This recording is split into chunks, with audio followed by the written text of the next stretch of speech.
On va mettre en place une note ESG pour chacun des actifs, donc pour chacun des immeubles. Et les actifs qui sont les plus performants sur cette note ESG, on va les considérer best in class, c'est-à-dire qu'on va s'engager à préserver cette note dans le temps. Les actifs qui sont les moins performants, on va les appeler best in progress, on va s'engager à les faire progresser sur la note ESG.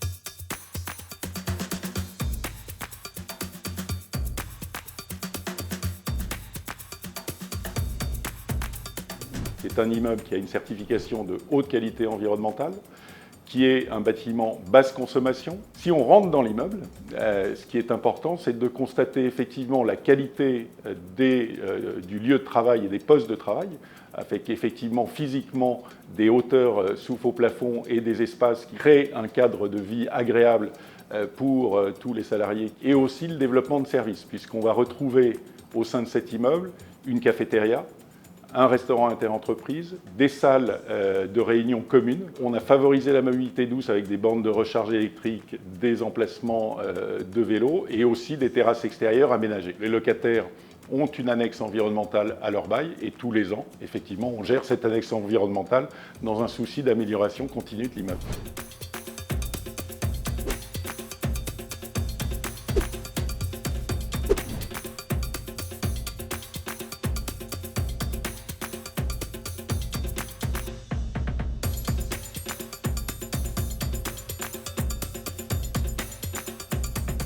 Cet actif qui est un petit peu plus ancien, on a identifié les éléments qui permettront de faire progresser ça. Donc, on a étudié toutes les possibilités d'améliorer ces performances extra-financières dans un délai court. Et notamment, on va mettre en place les outils qui vont nous permettre un meilleur monitoring des énergies. On va étudier la possibilité d'avoir un espace préservé pour la biodiversité sur les espaces verts déjà existants. On va améliorer la mobilité douce en étudiant les bornes de recharge pour les véhicules, pour les vélos. Ça va être de contribuer au confort des locataires.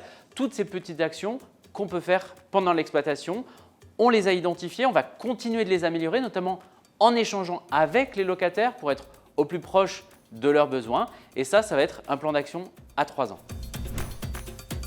Aujourd'hui, le label ISR nous impose une connaissance exhaustive de tous nos immeubles. Pour Épargne Pierre, on a plus de 200 actifs, plus de 500 locataires.